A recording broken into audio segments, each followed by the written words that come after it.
Welcome back to Deema cooking vlogs. ಇವತ್ತು crispy ರವೆ ದೋಸೆ ಮಾಡೋದು ನೋಡೋಣ.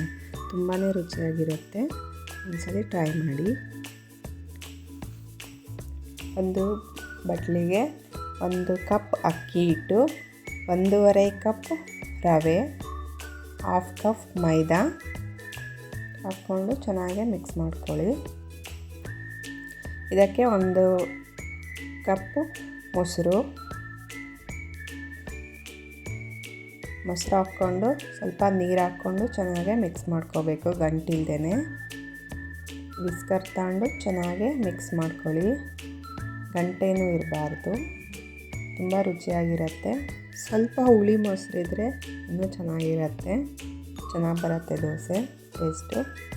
ಸ್ವಲ್ಪ ಸಾಲ್ಟ್ ಹಾಕ್ಕೊಳ್ಳಿ, ರುಚಿಗೆ ತಕ್ಕಷ್ಟು ಸಾಲ್ಟ್ ಹಾಕ್ಕೊಂಡು ಚೆನ್ನಾಗಿ ಮಿಕ್ಸ್ ಮಾಡ್ಕೋಬೇಕು. ಈ ಥರ ಸ್ವಲ್ಪನೇ ನೀರು ಹಾಕ್ಕೊಂಡು ದೋಸೆ ಹಿಟ್ಟಿನ ಅದಕ್ಕೆ ಕಲಿಸ್ಕೊಳ್ಳಿ. ಅದಕ್ಕೆ ಹೆಚ್ಚಿಟ್ಟಿರೋಂಥ 3 ಹಸಿಮೆಣಸಿನ್ಕಾಯಿ, 2 ಚಿಕ್ಕದಾಗಿ ಹಚ್ಚಿರೋ ಈರುಳ್ಳಿ, ಸ್ವಲ್ಪ ಹಚ್ಚಿಟ್ಟಿರೋ ಕೊತ್ತಂಬರಿ ಸೊಪ್ಪು ಹಾಕ್ಕೊಂಡು ಸ್ವಲ್ಪ 1 ಟೀ ಸ್ಪೂನ್ ಜೀರಿಗೆ ಹಾಕ್ಕೊಳ್ಳಿ.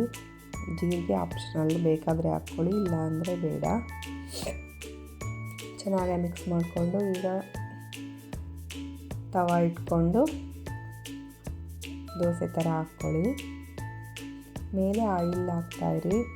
ಆಯಿಲ್ ಜಾಸ್ತಿ ಹಾಕೋದ್ರಿಂದ ಕ್ರಿಸ್ಪಿಯಾಗಿ ಬೇಯುತ್ತೆ ರವೆ ದೋಸೆ. ನೋಡಿ ಯಾವ ರೀತಿ ಇದೆ ಅಂತ. ಈ ಥರ ಲೈಟ್ ಗೋಲ್ಡಿಶ್ ಕಲರ್ ಆದರೆ ಸಾಕಾಗುತ್ತೆ. ನೋಡಿ ಈ ಥರ ಬೇಯಿಸ್ಕೊಂಡು ಪಕ್ಕಕ್ಕೆ ಎತ್ತಿಟ್ಕೊಂಡು ಮತ್ತು ಇನ್ನೊಂದು ದೋಸೆ ಹಾಕ್ಕೋಬೇಕು.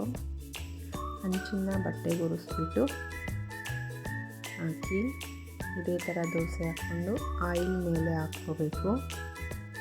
ಆಗ ಕ್ರಿಸ್ಪಿಯಾಗಿ ಬರುತ್ತೆ. ಆಯಿಲಲ್ಲಿ ಬೆಂದ್ರೇ ಚೆನ್ನಾಗಿರುತ್ತೆ.